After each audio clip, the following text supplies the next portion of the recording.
Okay, Councillor Tuckwell, we're live. You can start the meeting when you wish. Okay, thank you, Steve, and a very warm welcome to the virtual meeting of the Central and South Planning Committee for the London Borough of Hillingdon. This is a virtual meeting that is being broadcast simultaneously on the Council's YouTube channel, Hillingdon London. My name is Councillor Steve Tuckwell, and I am the chairman of this evening's meeting. There's a couple of things we need to run through before we can get into the main body of the meeting. First one being online housekeeping. So before we start, can we just ensure that mobile phones are kept on silent? If you're wearing a headset, ensure that your microphone is away from your mouth to avoid any noise. Please keep your microphone muted when not speaking and unmute when it's your turn to speak. And only one person may speak at a time, and I, as chairman, will call those to speak after you've indicated. So we'll follow that procedure. As we're in online format, we need to do an attendance roll call. So I'd be grateful if when I call your name, if you could just confirm you're in attendance. So I'll start off with this evening's Vice Chairman, Councillor Chapman. Good evening, Chairman. Yes, I'm present. Good evening. Councillor Duncan, the Labour lead. Yes, present, Chairman. Thank you. Good evening. Councillor Ahmed Walana. Hi, good evening all. Chairman, I'm present. Good evening to you. Councillor Bira. Good evening, Chairman and everyone. I'm present. Good evening. Councillor Brightman. Good evening, Chairman and everyone. I'm present. Good evening. Councillor Chamdell. Good evening, Chairman. I am present. Good evening. Councillor Tubadar. Good evening, Chairman. I'm present. Thank you. And Councillor Dillon. Good evening all. Yes, Chairman, I am present. Okay, thank you. Steve, can you confirm that's all voting members accounted for this evening? Yep, full house, Chairman. Okay, thank you. We need to do the same process for the officers supporting this evening's proceedings. So we'll start off with the planning officer this evening, Meg Harani. Good evening, Chairman. Good evening, everyone present. Good evening. Our head of planning, James Roger. Good evening, everyone. I'm present. Good evening. Our transport officer this evening, Alan Tilley. Good evening, everybody. I'm present. Good. And a warm welcome to our enforcement manager this evening, Desmond Adam Ekway. Yeah. Good evening, everyone present. Good evening. Welcome to this evening's meeting. Our democratic services officer this evening, Steve Clark. Good evening, present, Chairman. Good evening. And our legal advisor this evening is Glenn Egan. Good evening, Chairman. I'm present. Good evening. Okay, so that is all officers accounted for, Steve? Excellent. Okay, in terms of technical meeting control, if any councillor leaves the meeting partway through for a loss of connection, etc., then the meeting will continue unless we are not quorum, which you know is 3 councillors. Importantly, any councillor who does leave the meeting for a period of time will not be able to vote on the item that they were not present on. Okay, that's the online housekeeping and attendance dealt with. And you can now move into the main body of the meeting. So we will start with agenda item 1 this evening, Steve. Apologies for absence. No apologies of absence have been received. Okay, thank you. Agenda item 2 this evening is declarations of interest in matters before this evening's meeting. Any declarations of interest? Councillor Brightman.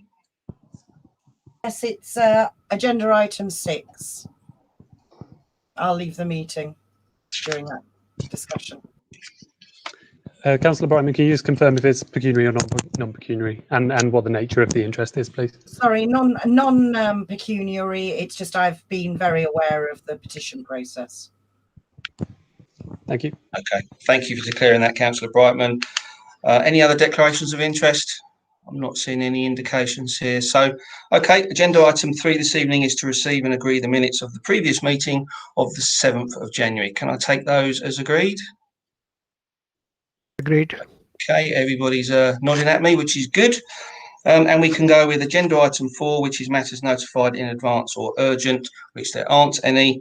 And agenda item 5 is to confirm that there are 2 parts of this evening's meeting. Part 1, which is the public part of the meeting, which covers agenda items 6, 7, 8 and 9. 2 of those have got petitions. And then after we finish agenda item 9 this evening, we will be moving into what is called part 2, which is to be discussed in private. At that point, Steve will disconnect the YouTube feed and officers and members will be discussing those matters in private. So that brings us to the main part of why we're all here this evening, which is to discuss the applications in front of us. And we will start with, well, I think Councillor Brightman, you're going to log off, disconnect your camera and microphone at this point.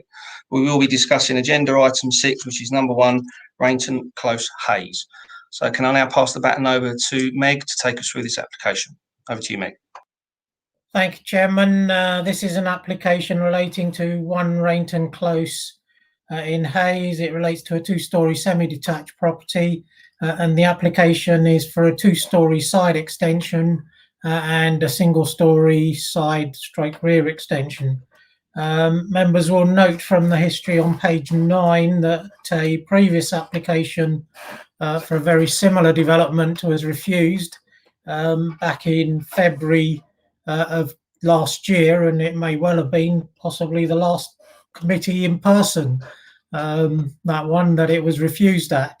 And the application was refused, and an appeal against that refusal was dismissed.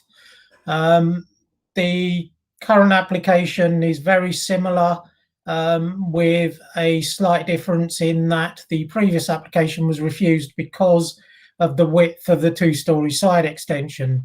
That width exceeded the very recently adopted policies of the 2020 development management policies, which required that the maximum width of a side extension could be only half the width of the original property. And that the extension that was proposed in February, or was refused in February, exceeded that limitation. The current application has been revised, and it has been reduced in size so that its width now fully complies with the requirements. The appeal was dismissed on the basis that it was too wide, and the fact that it now fully complies means that it has overcome the previous reason for refusal, and also the reason why the application was dismissed. If I can just go to the presentation.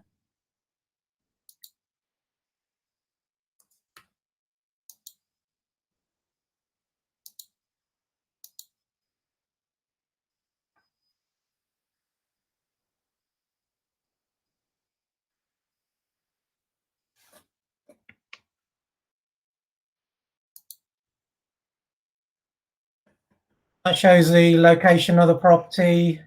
It does have a fairly wide space to the side of it.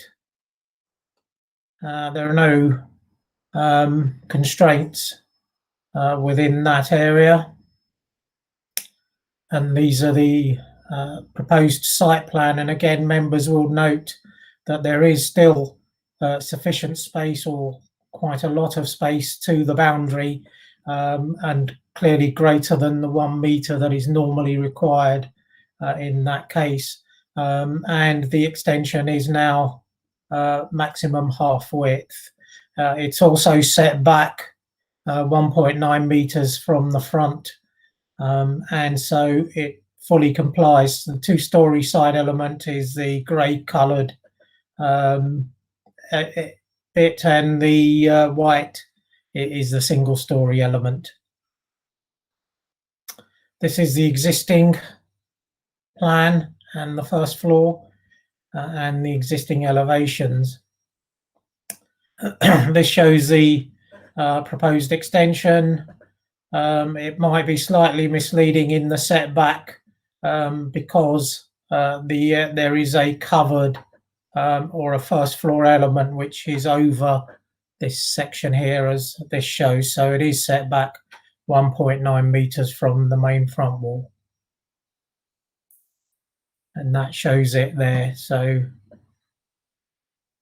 and then the photographs. These were the photos that were shown back in February, and it clearly shows the property was in some mess, as it were, and boarded up, and there has been refurbishment on the property since then, and the current photographs show that. So It has been substantially tidied up, and the porch has been added under permitted development, and it's been re-rendered and repainted. And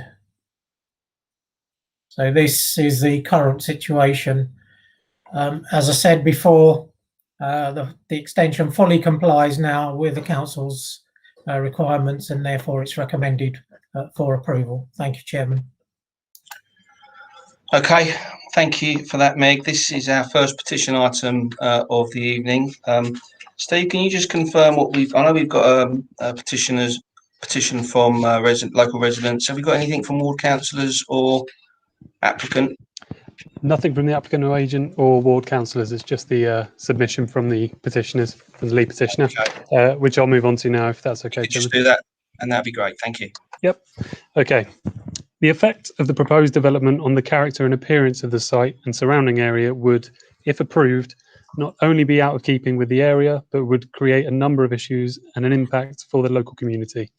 These include further parking issues, which are already a challenge, and the potential that the plans would allow the property to be used as an HMO. Plans, when reviewed, suggest a future HMO as the bedrooms are all planned with ensuite bathrooms. However, there is no suggested main bathroom. This would point towards a multiple occupancy and the ability to rent rooms rather than be a family home. Should this go ahead, it would further increase the number of adults and parking required, further putting strain on the current parking challenges. It is clear in other parts of the community where plans are submitted are altered after approval. Many of the extensions and buildings have been built outside of scale and rooms changed. The architect, during a visit, suggested the TV room downstairs can easily be turned into another bedroom, again suggesting a change of property use. The proposed part 2-storey, part single rear extension, by virtue of its size, scale, bulk and proximity, would be detrimental to the amenities of Rainton Close by reason of overdominance, overshadowing, visual intrusion, loss of light and loss of outlook. The host dwelling is prominently positioned in the street on the junction of Rainton Close and Rainton Drive on the bend of the road. The property already boasts a rear single-storey extension. A further extension would intrude into the front view of all properties on the left of the close, and all residents would have their view out of the close blocked by the proposal. The close has remained almost as originally built and planned. If approved, this would be reason for further residents to apply to extend properties without required amenities. There are no other properties in the proximity that have been approved for a double-side extension. Even further, with a larger footprint that includes the rear extension, this would take the property out of scale and in an already challenging area for space, further ruin what is a community area. Rainton Close is a cul-de-sac with existing parking stresses, as not all properties in the area have enough off-street parking available. The suggested development would put further strain on the current challenges that the area faces. The plans presented suggest no changes to the current access. However, there is a planned second access and dropped curb point, which provides the property with 2 entrances. This has already provided parking issues, especially given as the proprietor is using up the last remaining parking area in the close. The parking at local school times has meant that parents use pavements to park vehicles, meaning residents of the close have to walk young children into the road. Currently, some residents who don't have off-street parking are having to park their cars on other streets due to the current parking shortage. Much of the work against the previous plans was undertaken with the now sadly lost Councillor Fife, who worked closely with residents to try and protect what is a good local community. It would be very sad to see the continued overscaling and building in this area, especially given that much of this is done to the detriment of the community that have lived here for several years. As a representative against this application, I hope the council considers the impact, the number of people who have signed the petition, and that they object against these plans, supporting the refusal of the application. Thank you. Okay, thank you for that, Steve. And on behalf of the committee, can I just thank the petitioners for submitting their statement this evening. Okay, I don't think we've got anything more to read out on that, Steve, so we can now open this up, and I've got Councillor Dillon's got his hand up. Thank you, Mr. Chairman. Thanks for the presentation, Meg. So Meg, I've got a couple of questions, three actually. One would be, do we have a picture of the street scene to look at? One would be about possible HMO issues that could arise. How many do we have on that close? And can we put a condition in about to limit it becoming a HMO? And the third part is possibly for Alan, actually. Drop curves. We have this new policy, I believe, that came in force 2019 about the width of the drop curve. So we couldn't have the continuous drop curve.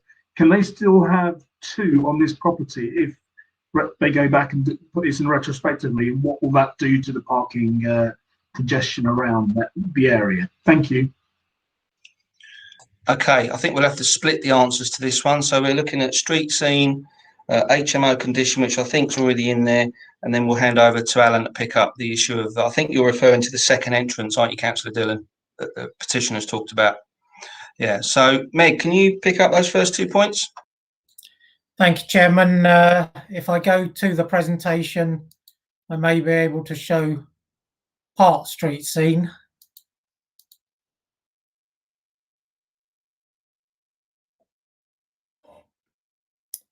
So go back. So you've got, in essence, that was what it was previously. So you've got similar types of properties. This is slightly different in that it's a corner property. It does have a wider space to the side, but the properties are all very similarly designed. This one is obviously forward of the adjoining properties. If I go back to the plan, then you'll see that it is already set forward, and the design of the properties are all very similar. So that's the street scene. In terms of the HMO condition 6, I think, already restricts that use, so they can't convert it to flats or use it as an HMO without permission from the council, regardless of whether it's permitted development or not, or would have been permitted development or not, because that condition would then restrict that use. So that covers that. In terms of the parking, I might be able to assist Alan with a photograph. Members will see that the property already has a crossover, and that van is parked in the parking space. And in single dwellings, we do accept double parking, and they have sufficient space, as you'll see from that photograph and that one combined, to provide parking for 2 cars in that space where the van is, and the space to the front of that and to the rear of that. So they do provide 2 parking spaces without the need to increase the size of the crossover that they've got at the moment. I hope that covers all of Councillor Dillon's questions. Thank you, Chairman.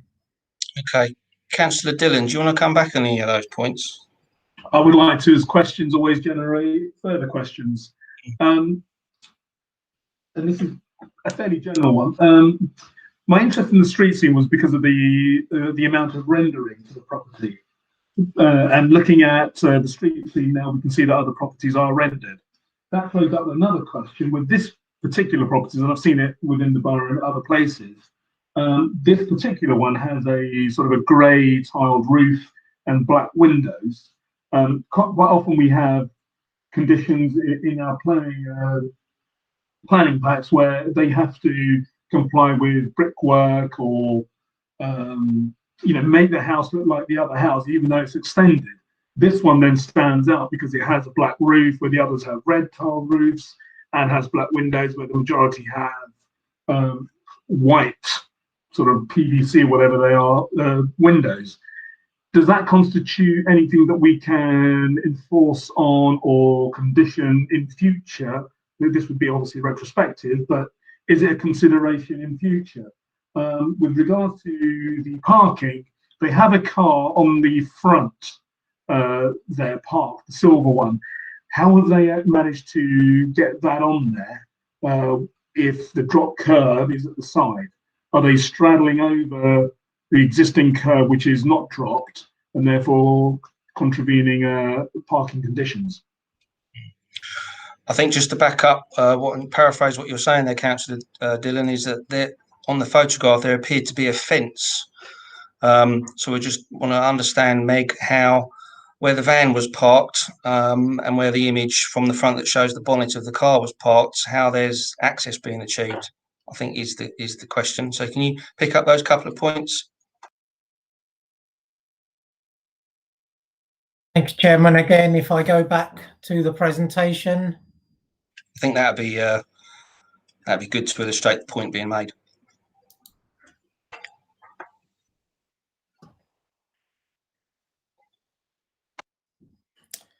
So currently the property has access in this position here. So they can access and park in this area here. They don't have an access anywhere else. So if they are parking in the front area, they're doing it without a crossover.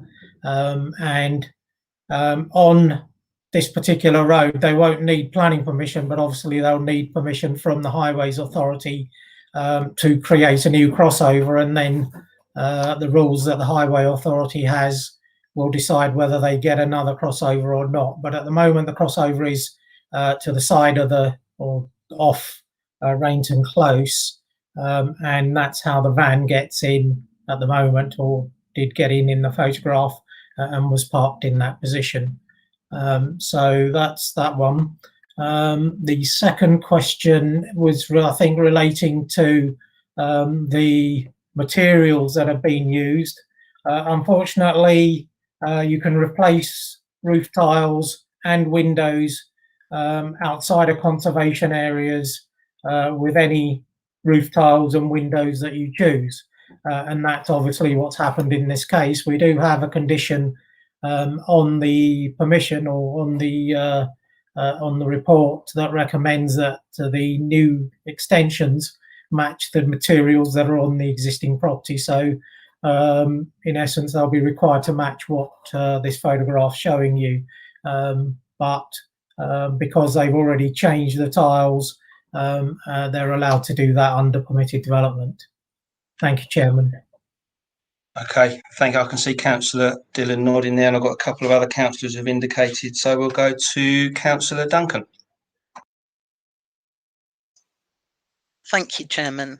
I notice in the photographs that this roof has a cranked pitch, what's referred to as a cranked pitch, I believe, which is characteristic of part of this area, part of the design of these buildings from some time ago, yet the plans do not show a cranked pitch or the extension to have a cranked pitch.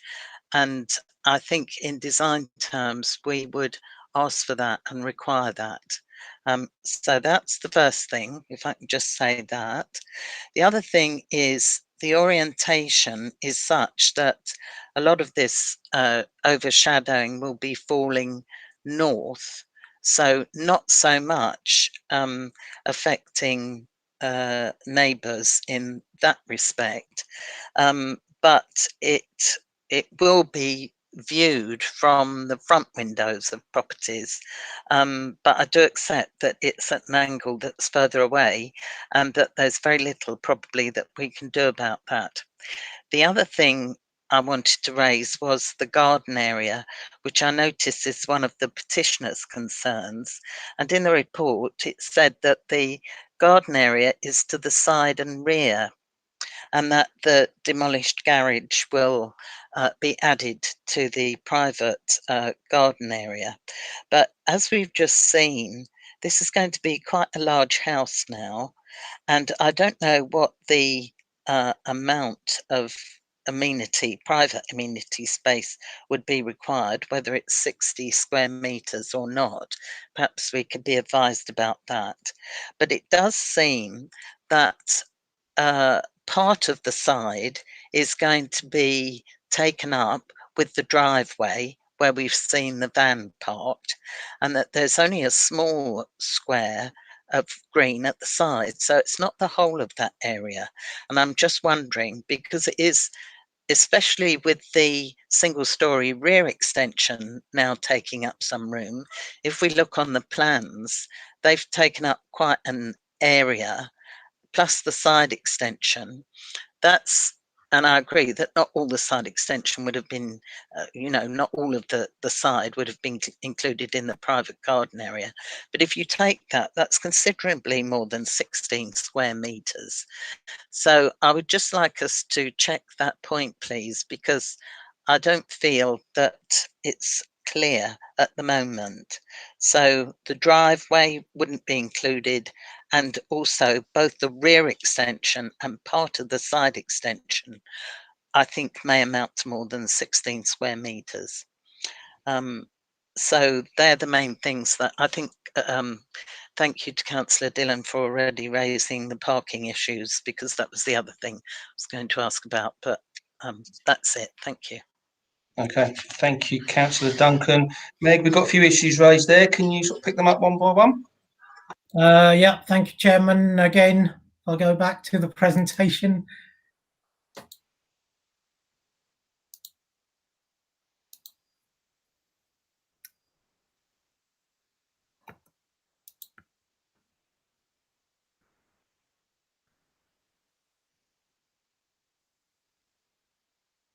So currently there's an existing garage, or was an existing garage. It's already been demolished in this position.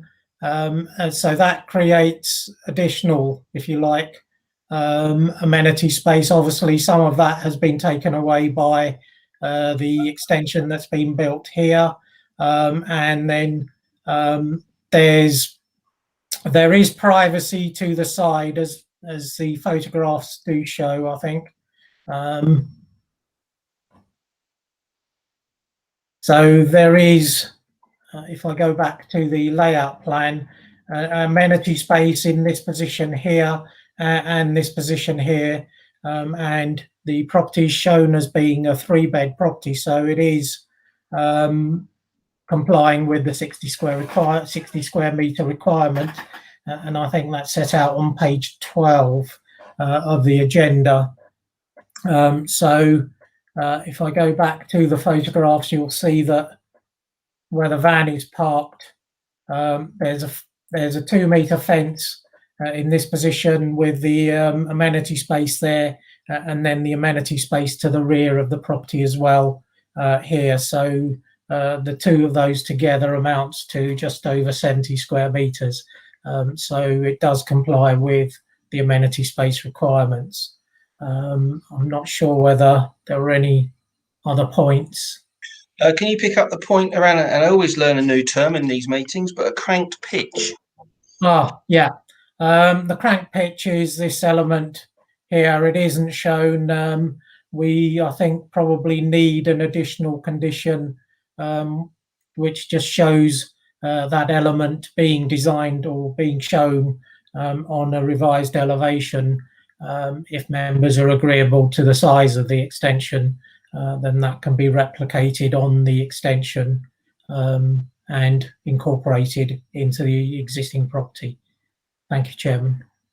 Thank you, Meg. I've got a couple of other councillors indicated, but I want to give Councillor Duncan the opportunity to come back on the points that you answered there. Councillor Duncan? Yes, thank you very much, Chairman. Yes, I would like the plans to be amended to show that, so that, any future work. Can I just ask what this structure is in the foreground, which is in the garden? Is this a garden structure which is eating into the private amenity space? And also this garden area, which is shown next to this vehicle, yes, it is behind a fence, but it's open to, once the van is not there, it's more open to view, unless there is a high fence on the other side. Is there a high fence on the other side of the vehicle? Because otherwise it wouldn't be very private, would it?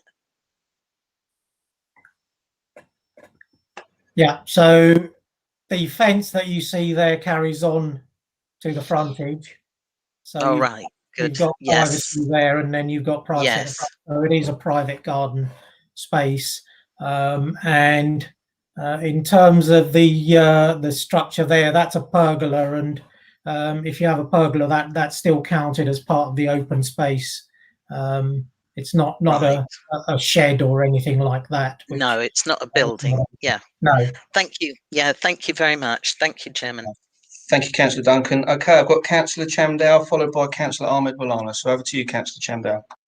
Thank you, Chairman. I think mostly what I was going to ask has been said, mainly by Councillor Dillon.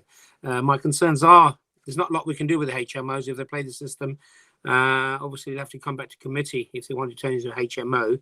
The street scene, well, I was interested in because we have had application before where the street scene is like a corner plot.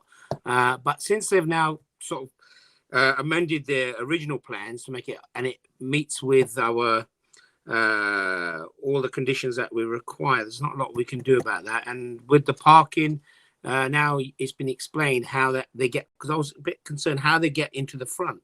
So obviously that is that side bit here, which they've shown, which is still showing there. So there's not a lot, unfortunately, we can say about this now. Okay, thank you, Councillor Chamdale. Councillor Ahmed Bolana. Thank you, Mr. Chairman. As the petitioner raised several issues and concerns in this statement. One is loss of sunlight. Can we be sure that there will not be a loss of sunlight because of this development, please? Meg, can you pick that up, please, for Councillor Ahmed Bolana? Yeah, thank you, Chairman. I was just going to the layout plan, and that shows that there is substantial difference. So the nearest window to the adjoining property is in this position here, and that's looking directly away, if you like, from the extension. There is a substantial gap, I would say probably over 3 meters, probably nearer 4 to 5 meters between the existing property on Rainton Close at number 3 and this particular one. So it's very unlikely, in your officer's view, that there will be any impact on that property in terms of sunlight, daylight, or overlooking or overshadowing. Thank you, Chairman. Okay, Councillor Ahmed Bolana, are you happy with that? Thank you, Chairman. Just a very small point, as it's been said by my other colleagues as well. As we can see through the pictures and the paint and the color and the windows colors and everything, it does not harmonize with the street scene as by its color scheme and design. I wouldn't say design, but it's just all about color.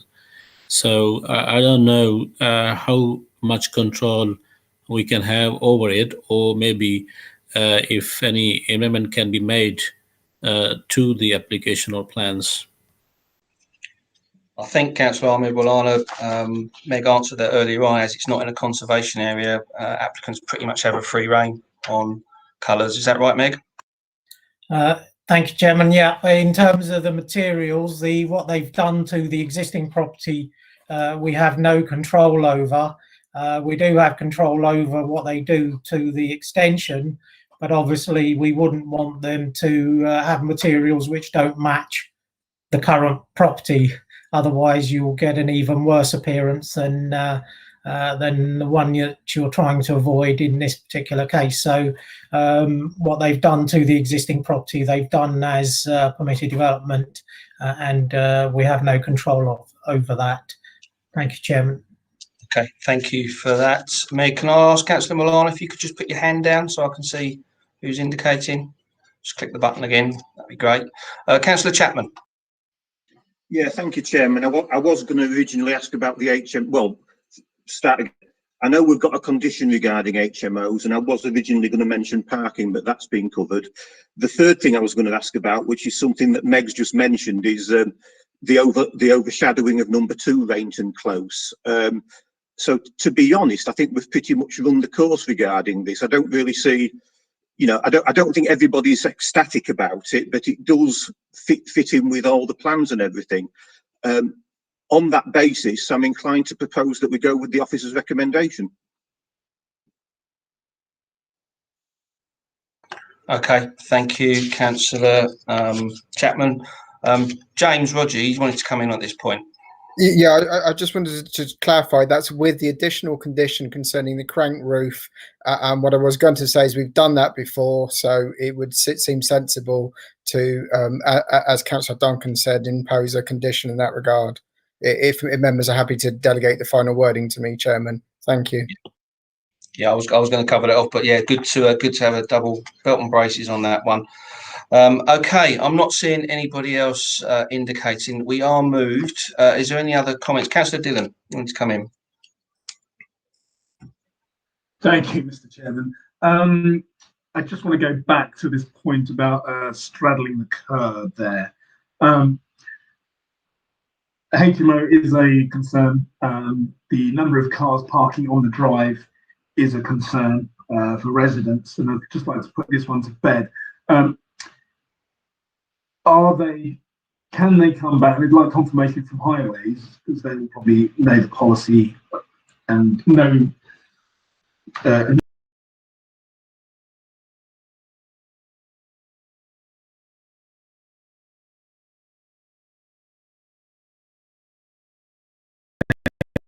but they may know the policy curve to be allowed to in some way extend that curve so that they can get a greater number of vehicles onto that hard standing. And if they are straddling the curve, could James and his team look into that for us, please? Yeah, I think that's a good point to scrutinise. I think my understanding is that properties can only have one crossover, but I'm going to hand over to Alan as our highways expert to cover that off for us. You're still on mute, Alan. We've all done it. Try again. Thank you very much, Chairman. The development would have a driveway with enough space to tandem park 2 vehicles, and it would use an existing drop curb. A further drop curb to park at the front of the property would not be allowed because it's on the corner. It would basically be on a junction. And should the fence or whatever they have there disappear, we would be able to take enforcement action. Any other questions, Chairman? No, I'm just going to invite Councillor Dillon to come back on that if there's any supplementary. Yeah, no, my biggest worry was the HMO issue. Given the information that Alan's just given us, I'm happy that it meets standards. Unfortunately, for petitioners, we don't like it, but it does meet all our current criteria. I think we've explored the issue, the possibility of a HMO, given parking restrictions. It's going to be very difficult for the number of cars to increase. So I'm satisfied that a HMO would be unlikely. Therefore, as no one has moved the officer's report, I would like to move it if nobody else has anything else to add. Yeah, I think Councillor Chapman moved. So are you seconding, Councillor Dillon? I am. Okay. Apologies, I missed that little bit. Yes, I'm happy to second. No, and just to clarify what James said, we are voting on an additional roof condition around the crank pitch as well. Councillor Ahmed Walana, did you just indicate there? Yes, I was actually to second. So it's been seconded by Councillor Dillon, okay. So that's fine. Right. I'm not seeing any other members or officers indicate, so we are now at the point where we are moved and seconded. So we will now go to the vote. Councillor Chapman, you move. So Councillor Duncan? 4. Councillor Ahmed Walana? To go with the officer's recommendation, Mr. Chairman. Yeah. Councillor Bira? Sorry, Chairman. I go with officer's recommendation 4. Thank you. Councillor Brightman's not with us for this application. Councillor Chamdale? Yep, go for Chairman. Councillor Tubadar? For approval, Mr. Chairman. Thank you. And Councillor Dillon, you seconded. So, Steve, I make that, in the absence of Councillor Brightman, 7 unanimous votes for officer's recommendation with the additional roof condition. Can you confirm? Indeed, Chairman. Okay, thank you very much. Some good scrutiny on that application, but that application number 6 is approved this evening. Thank you very much. Councillor Brightman, I can invite you to come back now into the meeting. Welcome back. And we can move now on to agenda item 7, our second petition item of the evening. And I'll hand over to Meg to run us through this application. Over to you, Meg. Thank you, Chairman. This is an application at Spitfire House, which is part of a very recent development of RAF Uxbridge, St Andrews Park. And the application is for telecommunications installation on top of the roof of this property. It is a 4-storey property. Members will note from the report that there have been substantial replies to consultations, and the replies and responses are covered from pages 23 to 29. So there is a considerable amount of response to this in terms of what's being proposed. There is quite a large mast door equipment being proposed, which raises the height of the building from approximately 14 metres to nearly 20 metres. So it is substantial raising as well. And I think it's probably best if I just go directly to the plans and photographs, and members will see the impact that it has on the street scene and the reason why it's recommended for refusal.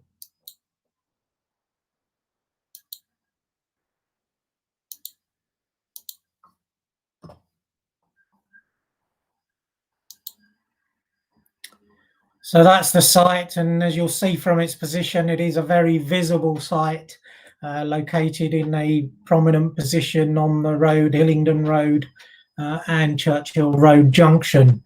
Hillingdon Road, busy road, and large numbers of people will be able to view this. That's it. It is opposite a number of listed buildings, as you see from the brown colours, and so it does have a visual impact. And this is the plans, so location plan, and then the existing site plan and the proposed site plan. So the equipment is all in this area here and in this position here. So that's the existing elevation and then the proposed elevation. So you'll see that there are prominent parts of the equipment that's proposed which are substantially high and will be very visible. So that's it. The side elevations and all the elevations in this particular property are prominent in public views. And that's the property from the aerial view, and these are the photographs. So that's the actual property itself, and then longer views of the property, looking at it from within the developed St Andrews Park, and then from the road.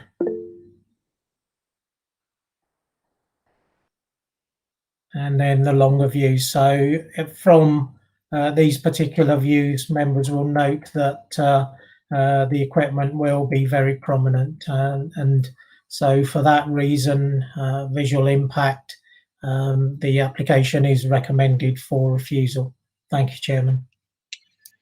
Okay, thank you for taking us through that, Meg. We have, I think, a full house of statements on this one, Steve. We have applicant, we have petitioner, and I think we've got ward councillor statement. So, deep breath, Steve, and you'll take us through it, yeah? Okay, we'll start with the petitioner's statement. I would like to say a few words on behalf of the residents of Spitfire House and St Andrews Park Estate. Installation of a rooftop base station to accommodate 6 antenna apertures, 4 600mm dishes, 9 cabinets and associated ancillary development there too. Who would have thought that these 20 or so words would cause such a furore to our quiet estate over the peaceful festivity of Christmas and New Year's? Who could picture the sheer size and scale of what these words represent in reality? Only in 2020, we thought. We are pleased to see that the application for a 5G mast and aperture substation has, in theory, been given the status of refusal by the case officer. We believe that she has done an extremely thorough and fair evaluation. We hope that the members of the planning committee understand the impact that this will have on our newly formed community for the following reasons. Number one, the visual impact will indeed be intrusive and out of character with local environs. Number two, the area is suburban, but the substation will be incongruously urban for the area. Number three, it will be unsightly for the neighbouring houses. Number four, it is against Hillingdon's strategic plan, Article BE1. It is good to see that these things have been taken into consideration. This is not about the facade of the building, but the humans who will have to live with this on their roof, built against their consent. We will be subjected to building works, the stress of damage to our building, which has never worked properly, engineers on our roof at any time of the day or night, and electricity running down the side of our building, with no benefit to our own connectivity or mobile reception. Yes, we could look for alternative places to live, but should it come to that, why must we be put in this position because of a company that dropped a pin on a map which happened to land on our roof? If this planning application is accepted, then with all due respect, the 284 voices of your residents and 3 ward councillors will have been ignored. Surely the people who live and work in the area are as important as mobile connectivity, which we already have. The report states that the planning application is also in breach of human rights. How can we, as residents, trust a company that has not worked amicably with the building owners, the residents, or even the council? Can we trust a company that sees us as a commodity? Everything comes at a price, but really this will come at a great cost to this community if it is accepted. On reading the report, the response from Walden clearly demonstrates that the pressure they have put on the council. It demonstrates Walden's inability to see this as a place where humans live. Putting this on our roof will leave us at the mercy of a company which, according to the officer's report, states, it should also be noted that the telecommunications industry is expecting the government to update planning regulations imminently, which we believe will increase permitted development rights. It is expected that there will be a greater rights for the installation of equipment on buildings and less restrictions in terms of what can be deployed. The threat that has been made has not gone unnoticed by the residents of Spitfire House, and even if the government changes legislation, we hope that you will make the correct decision and not let the residents of Spitfire House and St Andrews Park Estate down. Whilst this may also be true, we need to know that there is always a safeguard. There's a way to safeguard us from this company and any other companies who may be looking to install substations in the future. We hope that the restrictive covenants on the estate, which require all installations to go through the council's planning procedures, will remain, even if the government does change legislation in the near future. There must be a better location for this substation, which can allow technological advances while safeguarding people's homes. We hope that as a committee, you refuse this application. Okay, that's the petitioner's statement. We're going to move on to the statement from the agent. Okay, dear members of the committee, mobile operators EE and 3 have an existing telecommunications base station on the rooftop of Brunel University that provides 2G, 3G and 4G coverage to the local area. This building is due for redevelopment and the operators need to remove their equipment. Hence, a replacement mast is required to ensure continued coverage. To ensure the efficient continued operation of the network, a replacement mast must be within a short radius of the existing site to maintain the existing coverage. If the mast were relocated too far from the existing site, it could leave a gap in network coverage. At present, it is paramount that digital connectivity is supported and maintained throughout the country. In particular, the current massive shift in user demand from city centres and places of work to residential areas and suburbs requires an improvement in coverage and capacity throughout the whole network. The use of existing structures for telecoms equipment is encouraged within the Code of Best Practice on Mobile Network Development in England, the NPPF, and local planning policy. And so we consider this application to be in line with this. The proposal allows 2 operators to share one site, encouraged within the NPPF. Functionality plays a lead role in the scale and form of the apparatus, and consequently limits the availability of options to alter its overall presence and design. Having said that, the apparatus would have a galvanized steel finish which would naturally weather and increasingly assimilate into its background setting over time.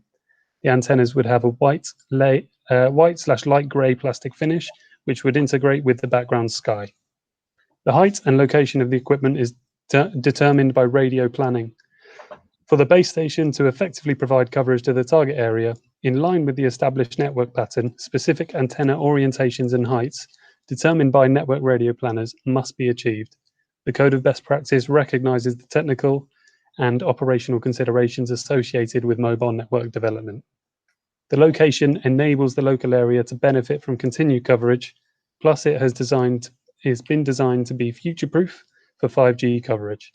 As the shift in demand is expected for the foreseeable future, and that central government considers digital communications to be a critical national infrastructure, the operators intend to support customers and residents by ensuring as little disruption as possible. We recognise that the site is within a residential area, but this is necessary as this is where the demand is. Residential land use does not preclude telecoms development. It necessitates it. Communications infrastructure is an existing and accepted part of all modern urban environments. The design is commonplace at similar style mobile base stations installed at thousands of sites on rooftops across the UK.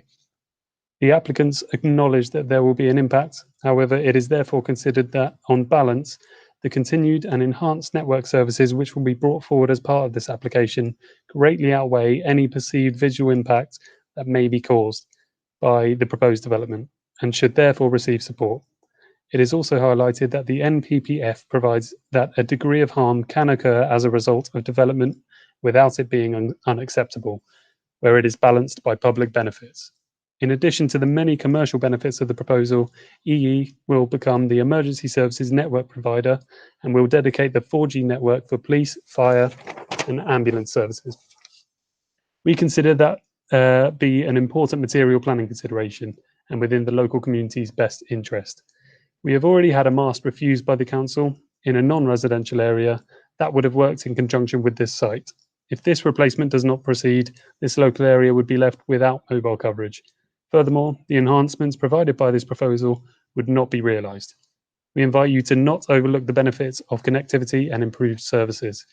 We note that the case officer's recommendation for refusal, but we encourage decision makers to weigh up the benefits of the scheme against the impacts and undertake a balancing act as advocated within the NPPF. Thank you. Okay, final statement is from Ward Councillor Yarrow from Uxbridge North. I speak on behalf of my 2 colleagues, Uxbridge North Ward Councillors Martin Goddard and Ray Graham. Spitfire House is a residential apartment building and is expected to provide a safe environment for living accommodation for families and children. It is not a factory or a warehouse where anyone should be able to come and go as and when they please.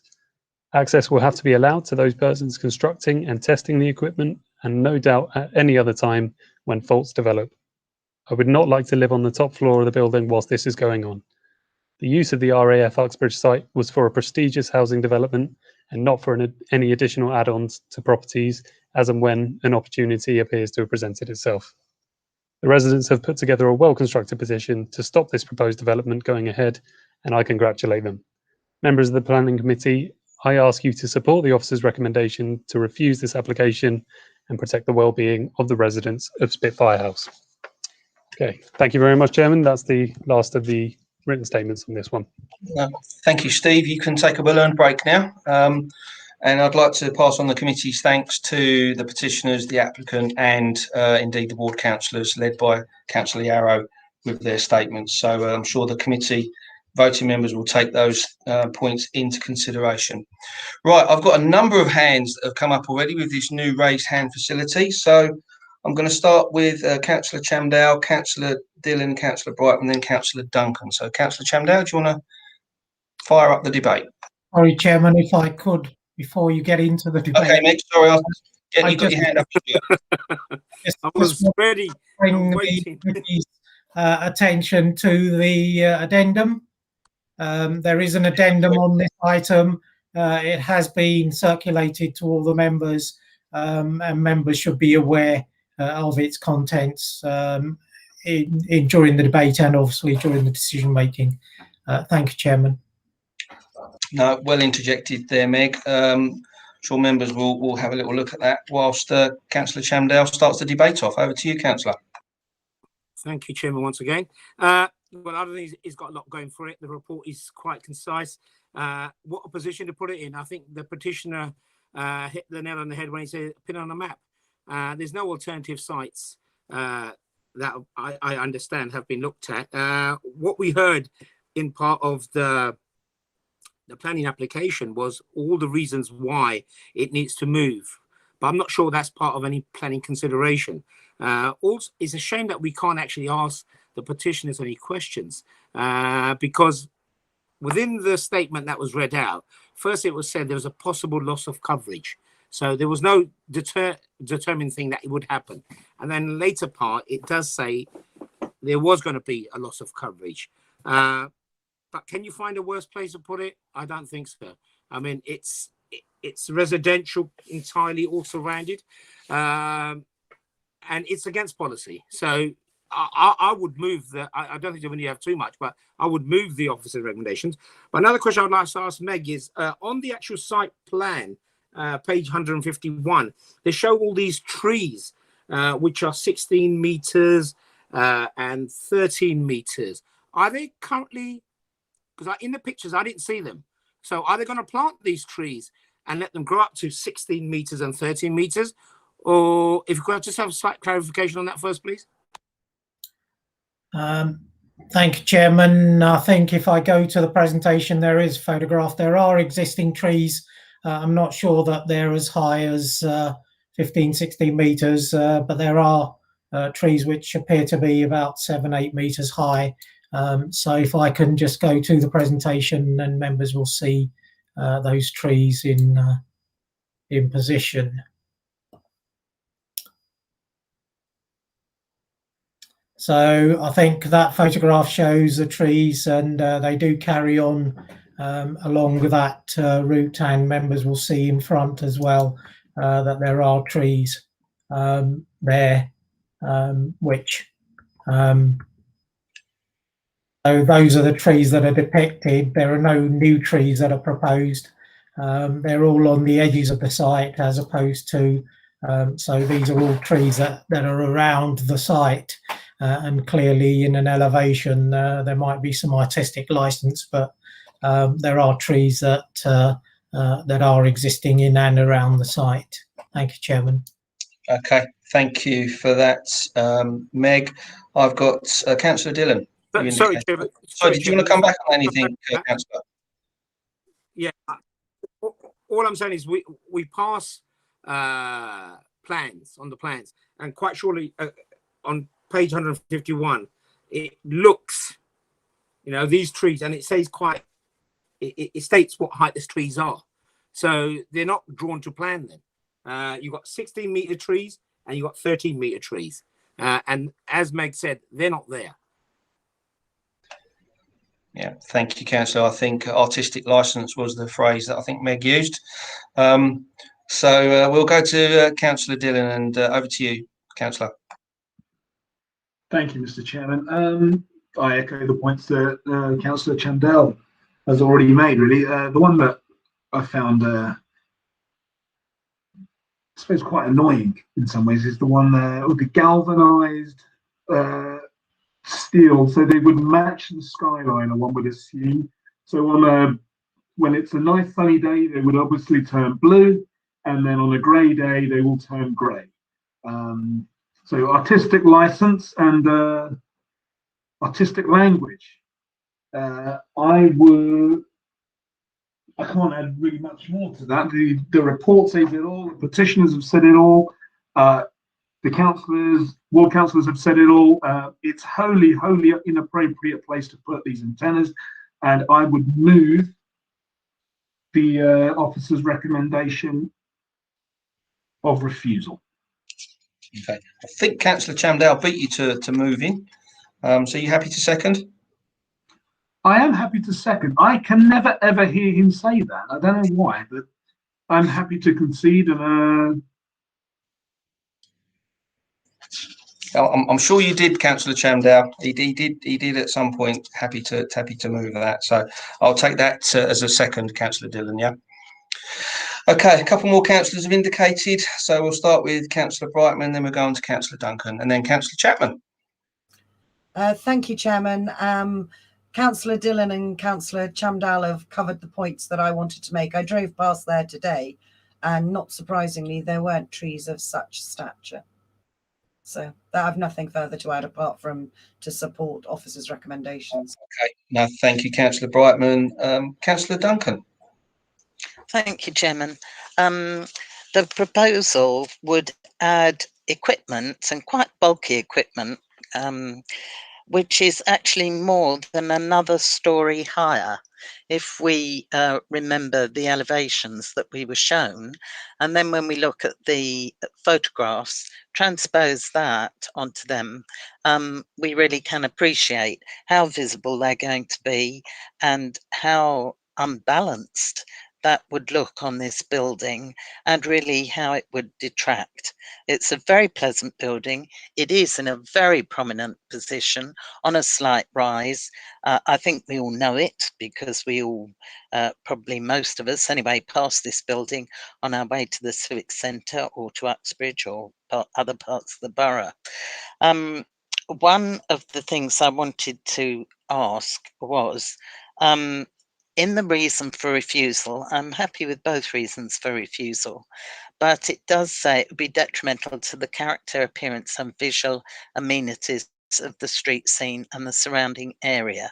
I wonder if we could put in there detrimental to the setting of a number of listed buildings which are also situated opposite this site, because it's a particularly pleasant part of the main road as you come along there, because you have this sort of bank of older listed buildings with all the character of old Hillingdon or old Uxbridge, if you like, opposite a very pleasant new building.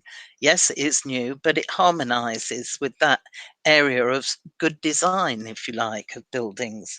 And I wonder if it would be possible to strengthen that. I know it does say the surrounding area, so it could be included, but I think it's worthwhile pointing out that this is immediately opposite, not just one, but a number of listed buildings, and whether we could put that in. I was going to ask about the addendum because I did read that this afternoon, and it did seem to imply that the owners had covenanted with the residents when they bought their properties that there would be no structures on the roof of this building. Maybe I misunderstood that, but if so, I would have thought, well, why are they bothering? Because there is a covenant, there's already been an undertaking that it shouldn't be on that building, and that was the intention of the developer, to respect the surroundings and the location, the site in which this building was. I noticed that they say that the equipment they have at the present time is on another building in Brunel, on the Brunel campus, which is to be redeveloped. And we have seen a number of buildings and developments which are taking place on Brunel. But Brunel has a number of buildings, and I would have hoped that it would have been possible to have had discussions with Brunel. I'm sure that being a science-based university, that it would be possible for the telecommunications operators and all the scientific community on that campus to have come up with an alternative site which would give revenue to the campus, to Brunel. I know that's not an issue that we are concerned with, but if it's already there, could they not explore the alternatives? It's a very large campus, it's a very large site, as we know, and it has some high buildings. So I'd hope that it would be possible to secure some positive outcome to reciting this on Brunel in the first instance. And if not, then Uxbridge Town Centre is just a stone's throw down the road with some very high buildings there, but certainly not on buildings of this quality or residential buildings of this nature. Thank you. Thank you, Councillor Duncan. Meg, can you pick up the point around strengthening the condition to include the impact on the buildings opposite? I know them very well. Or is that something we can't do? Meg? Yeah, thank you, Chairman. I think, I mean, it could be imposed. I think the reason why your officers didn't put it in and put in the general visual impact on the street scene rather than the listed buildings is that these buildings are some distance removed, if you like. They're across from a 4-lane highway, and then you've got frontages as well to those properties. So you are talking some distance from these buildings, and that's why we didn't feel it was a strong argument, if you like, that there would be an impact on the setting of the listed buildings. But if members considered that to be the case, then that could be added in. Thank you, Chairman. I'm just going to see if I'm going to get any nods here from members as we wanted to strengthen that. I'm getting a few nods actually, so I'm going to bring in James Roger here to kind of maybe help us with that one. Yeah, if we don't reference the listed buildings in the refusal reason, then the inspectors, if this goes to appeal, the inspector is unlikely to cross-reference with the listed buildings. The listed buildings are clearly visible in the street scene from a number of vantage points if you're looking sort of up and down Hillingdon Road. So I'd be quite comfortable bolstering refusal reason and number one and referencing the listed buildings, to be honest, Chairman. Okay, I'm getting lots of nods from members, so I think we can certainly delegate authority to reword that condition to include listing buildings. Councillor Duncan, did you want to come back on anything?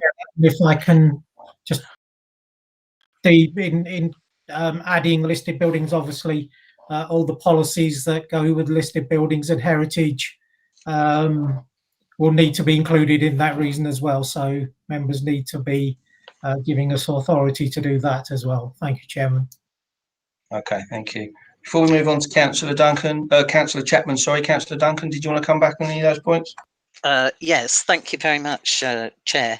I wasn't proposing that we put in the impact on the listed buildings and take out the surrounding area. I was proposing that it be in addition, because yes, it would relate to the surrounding area, the immediate surrounding area next to Spitfire House. But I did think it was worth mentioning, and I do appreciate the point that James Roger made. If we do not reference the listed buildings now and raise them, then, you know, in any possible appeal, an inspector would not consider them. It's up to us to put forward what our concerns are. If he gives them, if it did go to appeal, he gave them insufficient weight, that's another matter. But if we've never raised them at all in the first place and drawn them to his attention or her attention, it's not going to be considered. So I do appreciate that. Thank you very much to the officers. Thank you. Okay, thank you, Councillor Duncan. Councillor Chapman. Thank you, Chairman. I was actually going to mention the listed buildings over the road. I was going to suggest actually, though, that rather than strengthening one of the two existing non-standard refusal reasons, that it actually stands alone as a separate listed buildings reason, so to speak. I think I'm right in saying that not only are we talking about listed buildings, but it is in fact a conservation area, that side of the road. So I think it merits its own point, so to speak. Going back to non-standard reason for refusal number 2, reference is made to the detrimental impact on residents at 6 to 12 Churchill Road. I was just curious, looking at the map, as I say, reference is only made from 6 to 12. That terrace, so to speak, is actually 2 to 18. I was just wondering why the other houses aren't included. And assuming they could be and should be, I was just wondering whether we could reference Lacey Grove to the rear, numbers 2 to 8 as well. Okay, a couple of points there raised by Councillor Chapman. Meg, are you able to pick them up?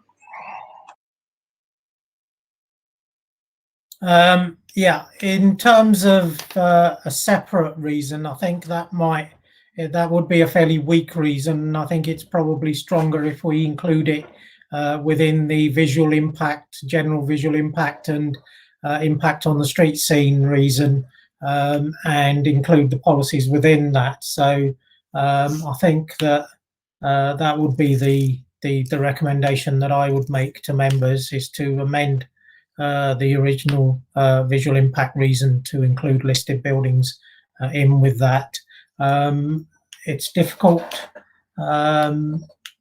to tell from the map that I've got in front of me as to whether it is a conservation area or a parking management area. The colours are very similar, so I will check to see if it is in a conservation area, and obviously that would be included as well if it was. Thank you, Chairman. Thank you, Meg. Councillor Chapman, you okay with that? Yeah, I must admit I assumed it was a conservation area, but it may be a parking area. I did make reference as well, though, to Churchill Road in non-standard reason number 2. Only houses 6, 8, 10 and 12 are mentioned, when in actual fact that terrace goes from 2 to 18. I was just wondering whether we could include the entire terrace, so to speak, in the non-standard reason, and assuming that we could we also reference Lacey Grove to the rear of the building?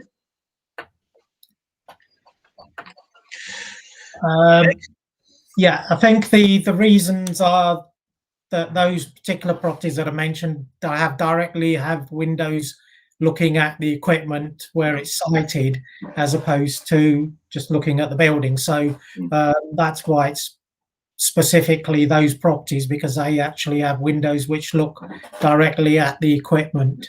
In terms of Lacey Grove, I think again we felt that was some distance away, so we didn't include it. But if again members felt that all of those properties from 2 to 18 and the properties on Lacey Grove should be included, then we can add those in the reason for refusal.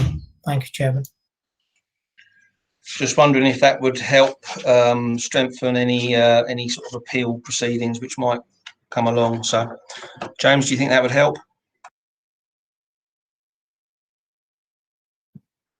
Yeah, yes, I'm quite happy with that. Sorry, it took me a second to take myself off mute. Okay, right, Councillor Dillon, is that a hand up, fresh hand up, or is that from your old hand up? That's an aged hand, yes, sorry. Oh, right, okay, right, I'm not seeing any other members indicate, so we are moved and we are seconded. Just to remind members, we had a debate which is about strengthening the condition around the listed building, and also adding, as Councillor Chapman has just referenced, the additional roads, Churchill Road,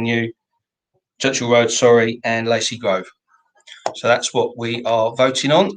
So we'll go to the vote as no other members are indicating. So I will start with Councillor Chapman. With officer's recommendation, Chairman, with the additional conditioning. Thank you, Councillor. Councillor Duncan? Yes, for refusal with the additions, please. Thank you. Councillor Ahmed Walana? Officer recommendations, Chairman, with the additional conditions and delegated authority to Head of Planning. Thank you. Councillor Bira? Thank you, Chairman. I go with the officer's recommendation with additional conditions on. Councillor Brightman? I go with officer's recommendations, Chairman, with additional conditioning and delegated authority to. Thank you. Councillor Chamdale, you moved. So that's Councillor Tubadar. For refusal and additional conditions, Mr. Chairman. Thank you. And Councillor Dillon, you seconded. So, Steve, I'll make that unanimous 8 votes for refusal with amendments to those conditions that we talked about. Yes, unanimous. Yeah, unanimous refusal, Chairman. Okay, thank you very much, everybody, for that debate. I can confirm agenda item 7 this evening is refused. Okay, right, that's it for the petition items this evening. We've got 2 more in part 1 to get through, so that We can now swiftly move on to agenda item 8 this evening, 56B Wood End Green Road in Hayes. So Meg, over to you. Thank you, Chairman. Members may recall that this site was before members about a year ago when an application for the retention of a rear dormer window was refused. The site is in a conservation area and the refusal reason related to its impact on the character of the property and the wider conservation area. That was refused in March of last year, and an appeal against that was dismissed in October of last year, so a very recent appeal decision. The current application is an amendment to that, and instead of having one large rear dormer, it splits the dormer into two. We still feel that it has an impact in terms of its visual impact and on the character of the property itself. They are large dormers that are being proposed, and the conservation officer has objected to the impact on the conservation area that the dormers have. So the application is recommended for refusal. If I go to the plans.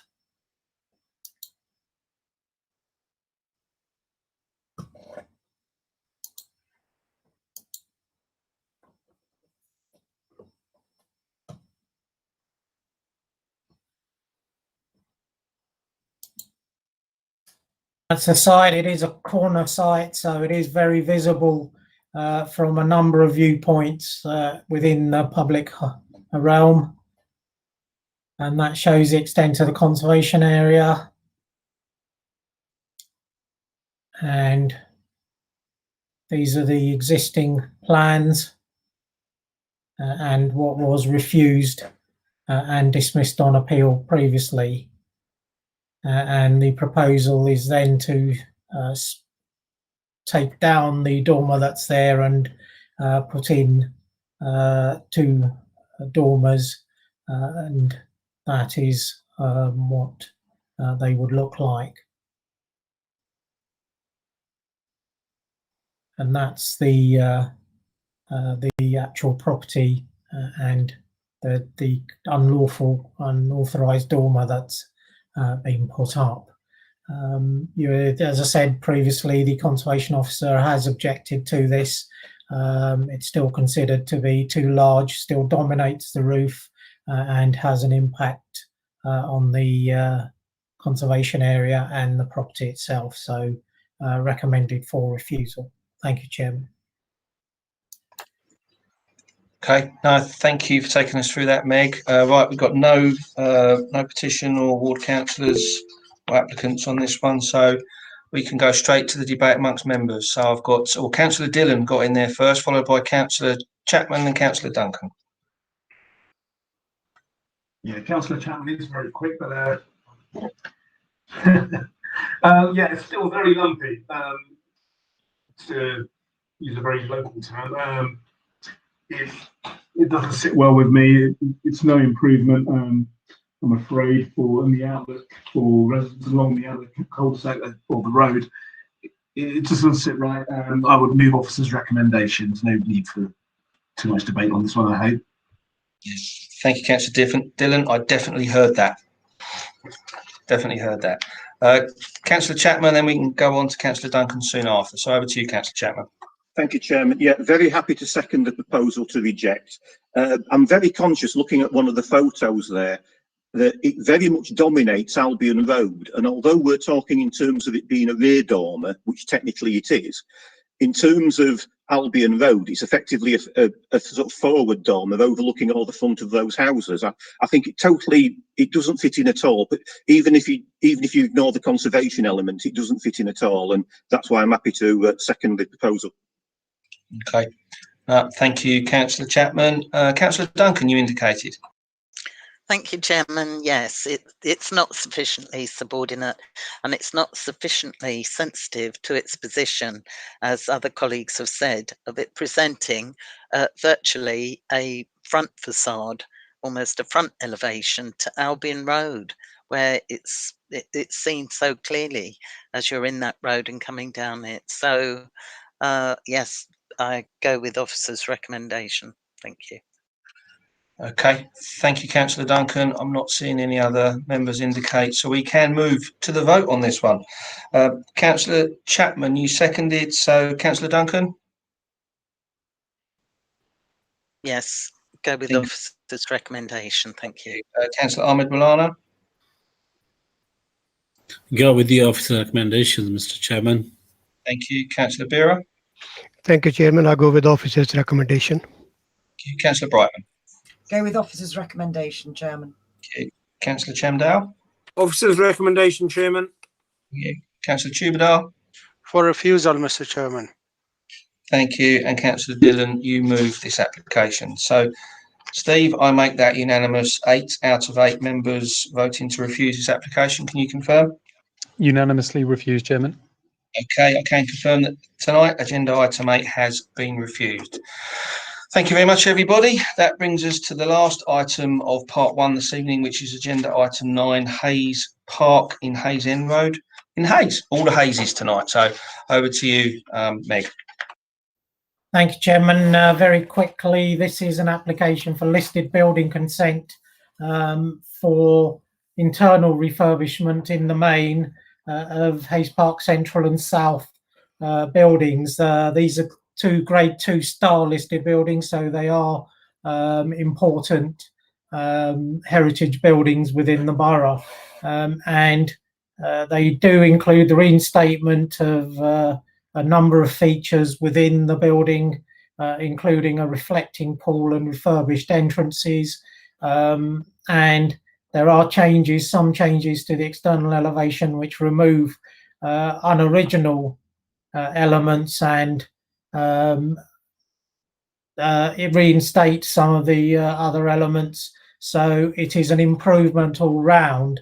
I'm not sure, we can go to the presentation, but I'm not sure that the plans, unfortunately we don't have any photographs of the internal parts of the building given the situation at the moment, and those are the most interesting elements that are being changed, so it's difficult, but the plans do show some changes. So if we go to that, these are the 2 buildings, and these are all existing plans, and we get to the proposed plans later on, and so you've got existing elevations and existing plans again. And so the main, or one of the main features of this these buildings is this reflecting ceilings that they have and so on, and there is a reinstatement of that within the buildings, and a number of other features that are being put back. So we're encouraging this and recommending it for approval. Photographs that members will have seen before. So if I just go directly to the aerial, these are the 2 actual buildings. They were originally built as headquarters buildings for Heinz, and these are photographs that members saw the previous committee with regard to changes that were made externally within the grounds. So it is something that we are encouraging and recommending for approval. Thank you, Chairman. Okay, thank you for that, Meg. And understand some of the restrictions in relation to internal photographs at the moment. But just members to note, this has got 29 conditions, so it's been heavily conditioned given its listed building status. So let's open the debate. And I've got Councillor Duncan was first off the block there, followed by Councillor Chapman and Councillor Dillon. So Councillor Duncan. Yes, thank you, Chairman. Very happy to see a lot of the original features being restored to this building. Yes, it's a modern building, but it is grade 2 listed, and you know, it's a feature in the borough for us. So very glad to see that, and happy to move officers' recommendation on this. And I'm sure a lot of work has been done by officers. I would like to thank them and congratulate them on a very full study of this work. Thank you. Yeah, thank you very much for that, Councillor Duncan. I've got Councillor Chapman, followed by Councillor Dillon. Yeah, thank you, Chairman. Very happy to second the proposal. As has been said, I mean, it's grade 2 star listed. It is very much almost like a unique building in many ways, actually. I have to say the style doesn't appeal to me, but, you know, other people like it. I'm more than happy to second it. Okay, thank you, Councillor Chapman. And Councillor Dillon. I was going to say, just to echo what the previous councillors have said, but Councillor Chapman doesn't like it. I love it. And I think it's great that they are putting it back to well, putting some of the original features back in. So yes, brilliant. Good. Yeah, I think we all know this this part of the world and this particular building. It's been in front of this committee a couple of times before for various applications. But we are moved and we are seconded. Councillor Chapman, do you want to come back? Yeah, I'd just like to say, although I don't like it, I'm glad they're repairing it. I mean, I prefer the bit of a gothic thing, but you know, you can't have everything. For what it is, it's a very nice example. Thank you. Yeah, well recovered, Councillor. Well recovered. Okay. As I say, we are moved and we are seconded. I'm not seeing any other members indicate that they wish to speak, so we will go to the vote. Councillor Chapman seconded. Councillor Duncan moved. So that's Councillor Ahmed Walana. For the recommendations, Mr. Chairman. Thank you. Councillor Bira. Thank you, Chairman. I go with the officer's recommendation. Thank you. Councillor Brightman. Go with officers' recommendations, Chairman. Councillor Chamdal. Officer's recommendation, Chairman. Thank you. Councillor Tubadar. For approval, Mr. Chairman. And Councillor Dillon. For officer's recommendation. Thank you. I make that unanimous 8 out of 8 for officer's recommendation to approve. Can you confirm, Steve? Yes, that's unanimously approved, Chairman. So agenda item 9 this evening is approved. Thank you very much. Right, that brings us to the end of part 1 of this evening's committee meeting, Central and South.